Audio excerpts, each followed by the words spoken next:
शामिल करते हैं लोधरा से हमारे रिपोर्टर शाहिद नुनारी के मुताबिक चौधरी आमर गुज्जर एसएचओ कुरैशीवाला का कहना था कि आम आदमी को भी अब फौरी तौर पर मेरिट की बुनियाद पर इंसाफ फराहम किया जा रहा है। रोजाना की बुनियाद पर खुद साइलिन की दरख्वास्तों को चेक कर रहा हूँ। मेरे होते हुए किसी भी मजलूम के साथ नाइंसाफी नहीं होगी। थाना कुरैशीवाला की हदूद में अमन अमान कायम करने के लिए दिन रात गश्त का निजाम मुअस्सर कर दिया गया। तफसीलात के मुताबिक गुज़िश्ता रोज एशिया 41 के नुमाइंदे से गुफ्तगू करते हुए नौजवान पुलिस ऑफिसर चौधरी आमर गुज्जर एसएचओ कुरैशीवाला ने कहा कि हमने जिस तरह ईद उल फितर के मौके पर बेहतरीन तरीके से सिक्योरिटी के हवाले से प्लान तैयार करते हुए मेहनत की, इंशाल्लाह इसी तरह दिन रात मुकम्मल तौर पर पुलिस अपने फ़राइज़ नेक नियती से सरअंजाम दे रही है।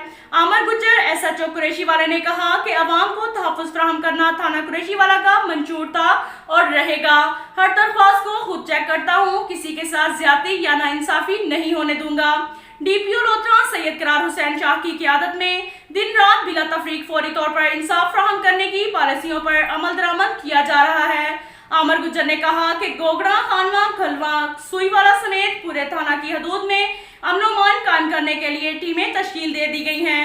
अवाम मुतमईन रहे, अब मेरे होते हुए किसी के साथ भी नाइंसाफी नहीं होगी। अब तक के लिए इतना ही काफ़ी है। मिलते हैं अगले बुलेटिन में, हमारे साथ रहिएगा। अल्लाह हाफिज।